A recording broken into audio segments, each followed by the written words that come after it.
If anyone causes one of these little ones, those who believe in me, to stumble, it would be better for them to have a large millstone hung around their neck and to be drowned in the depths of the sea. And here's Reverend Sue.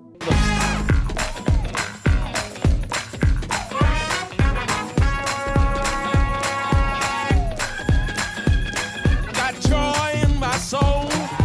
God is in control. I got Satan on my trail, but I'm singing all is well. He's attacking every day, but I'm watching while I pray. No matter the attack, I won't turn back. Good evening, and thank you for joining us today.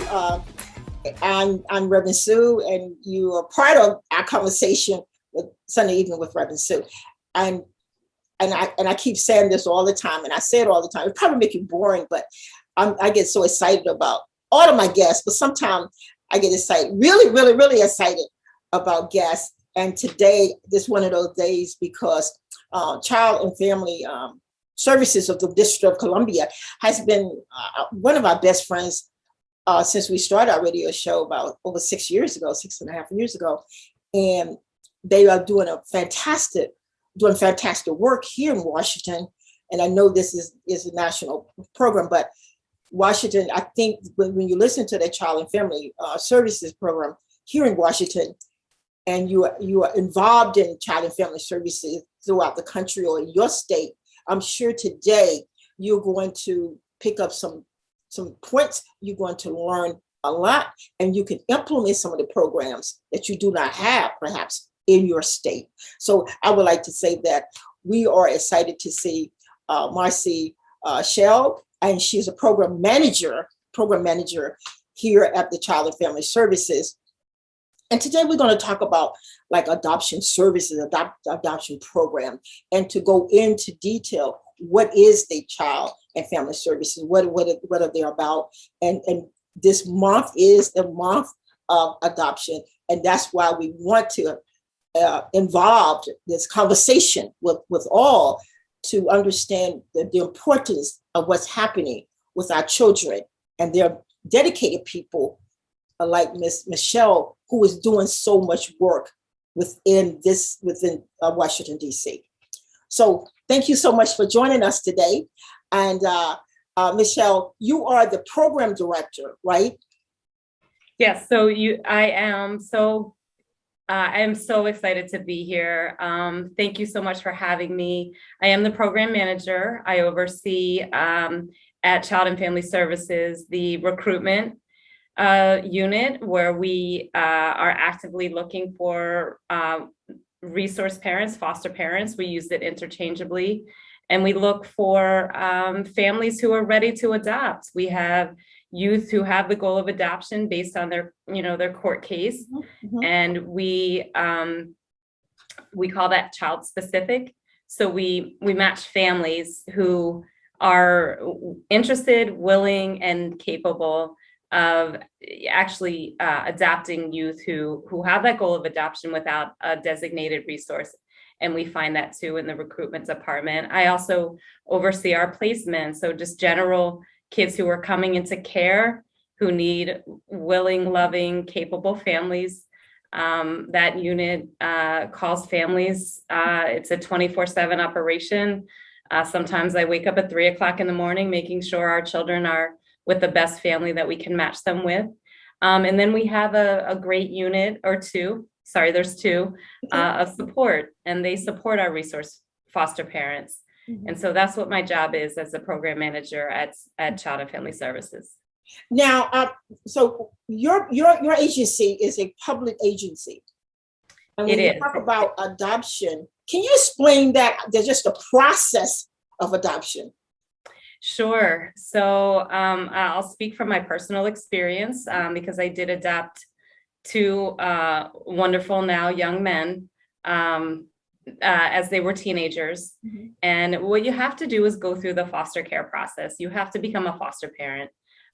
You have to go through clearances, make sure you have enough space. We always say this, enough love in your heart for sure.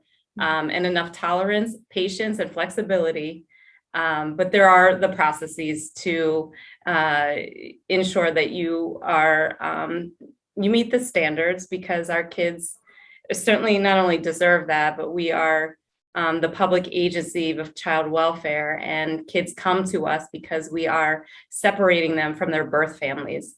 And so as we place them and utilize other families for their love and care and support, we have to make sure that everyone is cleared to be able to do that. So there's a home study process, and there's lots of training, there's lots of support as well that goes along with it in order to prepare yourself to adopt.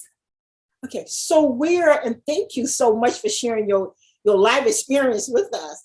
And that's fantastic, because you're not just talking about it or reading about it or researching, you live in it. You live in it. And that's every day, Reverend Sue. That's the best experience that you can have.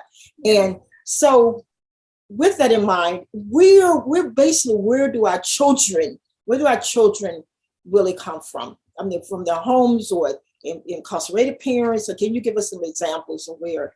So we have children who are separated from their birth families for a milieu of reasons, and mainly zeroes in on families who are suffering from mental illness, from substance use, and those are the situations that are, heartbreaking for sure.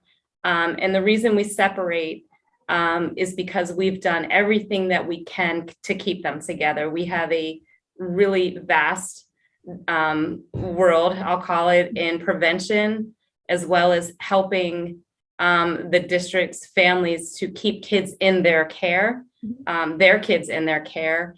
And we also have a robust kinship program where if children are separated from their birth families, they are hopefully able to, as quickly as possible, go into another setting with family, with people they're comfortable with and who they know. Mm-hmm. So we talk about our children, or what is the demographics, pretty much? So right now, I'll just speak about those who are in our adoption program. And when I say program, it's the unit where we have children who have the goal of adoption based on their court case, and they don't have a designated caregiver, adoptive resource. 100% of those children right now are African American. 80% are 12 years old and older.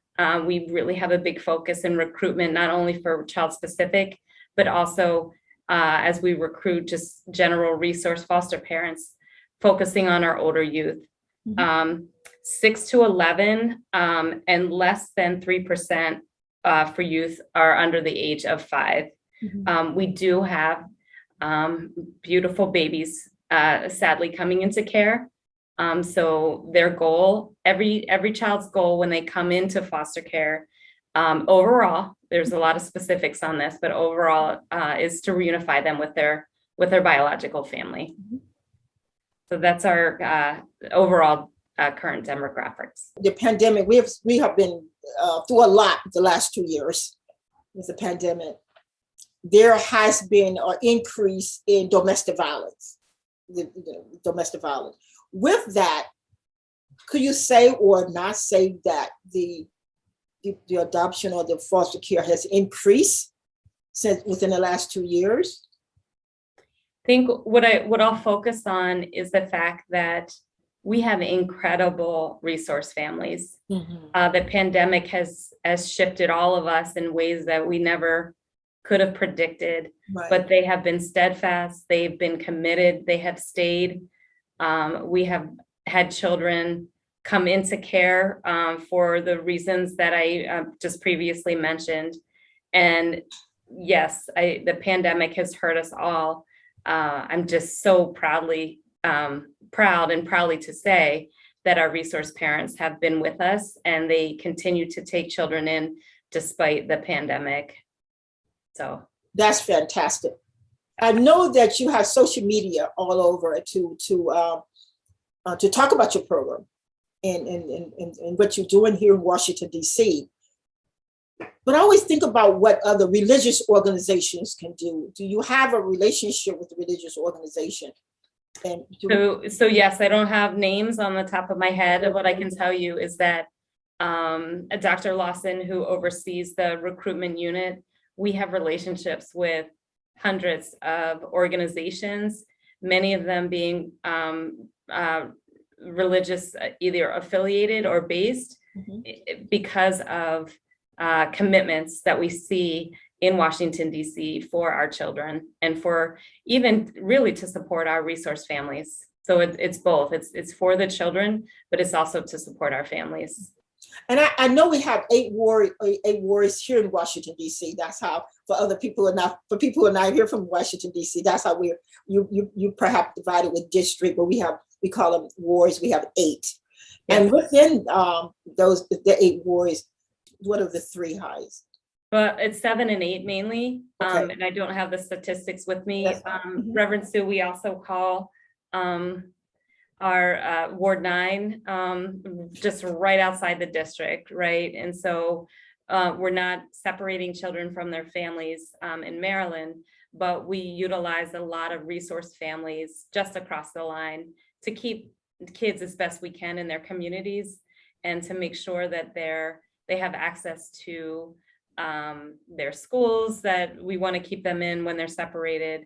And also when we have kids separated, we want to, as I said, keep them with their families. And a lot of times their families are living in across our borders. Mm-hmm. I really like that, because if people know Washington, D.C., I can live on one side of the street, and then there's Maryland or Virginia on the other side of the street. Absolutely. So I really like what you're doing in reference to that. Going back to your live experience, what will you say? I mean, you have young men in your life, young men. They're right back here. I don't know if you can see them, but yeah, they're on my wall at my office, and I think they're on my mind every day on purpose.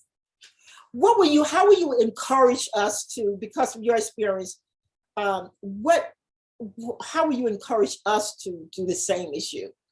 I'm speaking from not, from the standpoint of lack of information, but I've always been told, I'm talking to you now, is that teenagers are not easily to adopt, or sometimes people looking for younger children. Explain that to me, pretty much.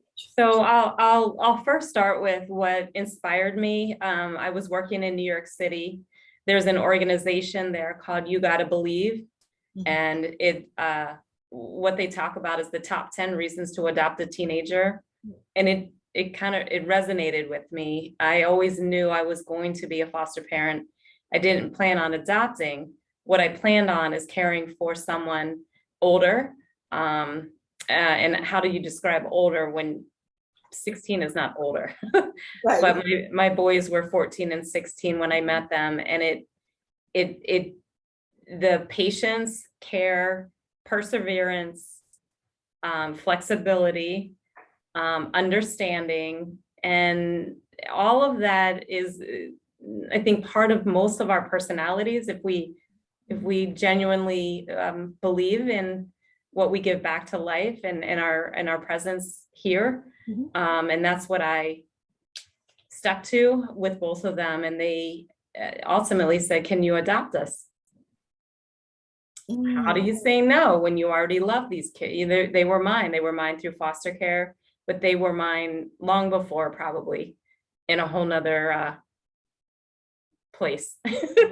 But that's fantastic, because it's not you're not alone, because you go through a training process, or you go through so you're not alone. One thing that was very disturbing to me a few years ago, and was not in this area, a young person went through the adoption process, but she gave the children back. She did not deal with it. She had 2 children. And that bothered me. But you have people like you, and you have resource family. That resource family would be define resource family before I continue. I think, what is resource family? Because you famous, we use it interchangeably for foster family. So when you go through the training, you become a foster parent for kids who are in the foster care system. We're shifting as resource family. We're also shifting, I think, nationally, eventually, the child well-being system versus the child welfare system. Right. So just using different words to describe the care that our kids, the system, that it is a system, it's the government taking care of kids when they have to be separated from their birth families. And I like that, because now it's not like you're alone. Like I was saying, you have a support, you have a great support system. You have the foster care, and then you move to another a step, and now adoption. And so I admire how Child and Family Services is working with the community, working with family, working with religious organizations to actually make a difference in our lives, in our community. So yes. with that is that being a live experience is that it's obvious you promote, because I see them in the background. But what would you say was the hardest thing to do? The hardest challenge, the challenge that you had, that you overcame that challenge? Well, I'm not quite a patient person. I wanted them to assume good intent. I assume that I am here to care and love and nurture. It doesn't work that way.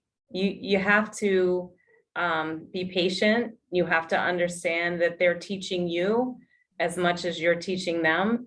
And sometimes they're better at it than you are.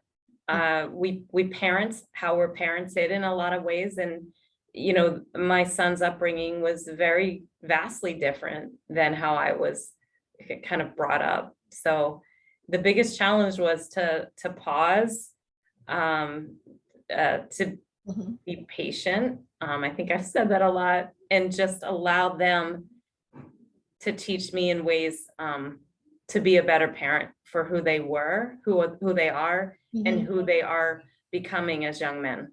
Because it doesn't stop. They're almost 21 and 23, and I have many years ahead of me of parenting them. And I like what you said, that what we're doing now is looking at what we call something this today, and what we're doing today, tomorrow, is that you're changing the words to be more positive, and not to the point where that you laboring words matter. So they change and destroy stereotypes as well. Yeah, So absolutely. thank you for being constantly conscious of that, so that every day we get it better, and we get it better. Yes. Because children have to go to school with other children, and community, not just going to school, but community can be very harsh. Yeah. Yes. Thank you. When you so this is an area. I am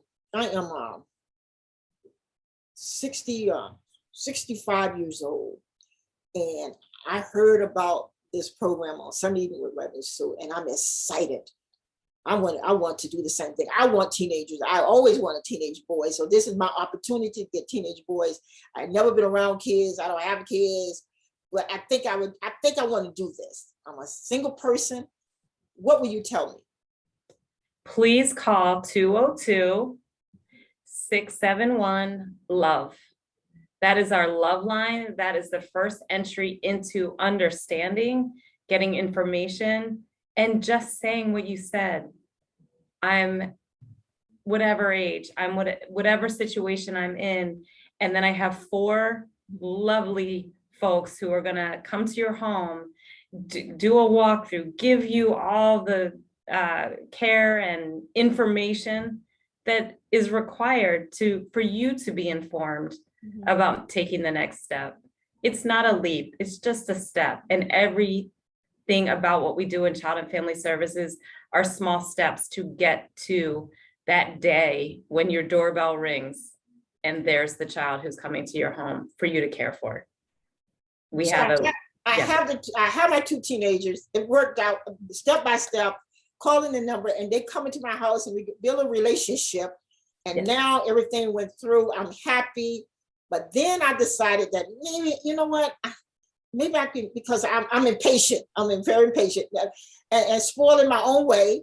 Now this is real. Oh my goodness. Can I handle two, or should I just got one, but now I have two? So I call this number again. What do you tell me? So what happens is when that doorbell rings and the child comes to your home, there's a social worker who is managing the case, as we call it overall, for the youth. You get a resource parent support worker who's helping you as a parent to coach you, to guide you, to support you.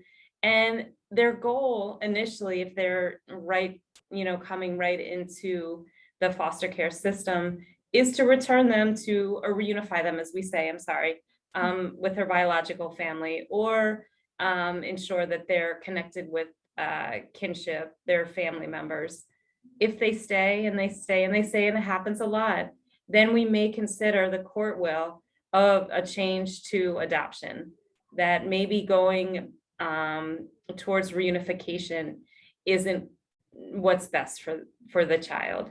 And so that's when Dr. Lawson's unit takes over. And if the parent isn't willing, we have a lot of resource, AKA foster parents, who have children whose goal changes to adoption, and they only signed up to be a resource parent. So then we work with them towards helping the youth transition to their forever family.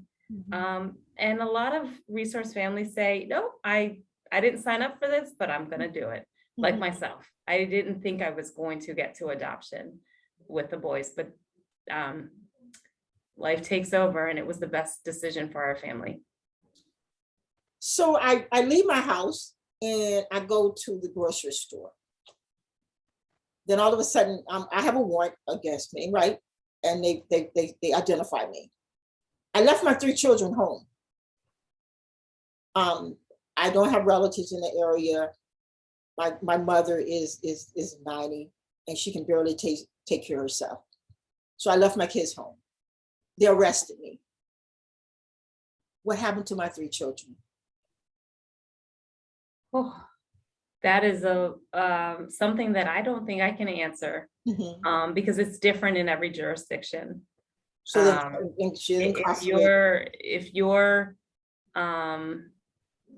it may be that we're able to, the agency will get involved. I'm sure that police, they have us on speed dial, of course, for the protection of our children, and especially, what I know in the district, right. They call our hotline immediately if a situation like that happens.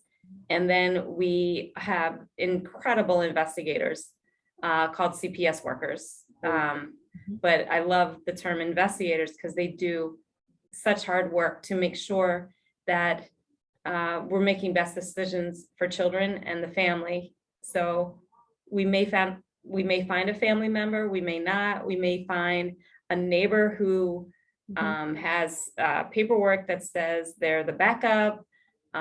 We may find grandma lives in Arkansas and we're able to reach grandma, and we are able to hold on to the children until either mom gets out of jail and grandma can come. So it's unique to every family and situations as you just described. It's a long process, and it is unique. It is unique. And sometimes it's quick. We just had a family come from Boston. The mom came and there were complications, and dad lived in Boston, and our investigators are just that great. They drove the children to their father. Took them 4 or 5 hours, however DC to Boston is.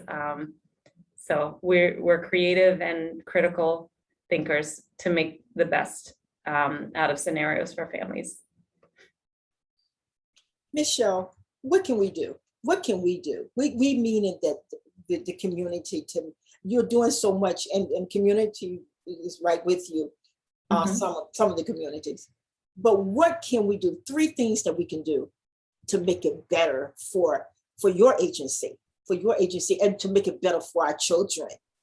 Sure. I would love it if everyone is in a position to be a foster resource parent. So again, we call 202-671-LOVE. I would also love it if you ask your neighbor, are you a foster parent? Have you ever been a foster parent? Do you know anything about the foster care system in the District of Columbia? Have you heard of Child and Family Services? Because a lot of times what betters our resource parents is if they have their village supporting them. We have a program here that we call BOND, Bridge, Organize, Nurture, and Develop. And we have BOND lead families caring for their squads. So every resource family, foster family, has a connection, not only to each other, but to a lead who is supporting them with transportation, with calls, with activities. And so that a lot of times families can just lean on each other.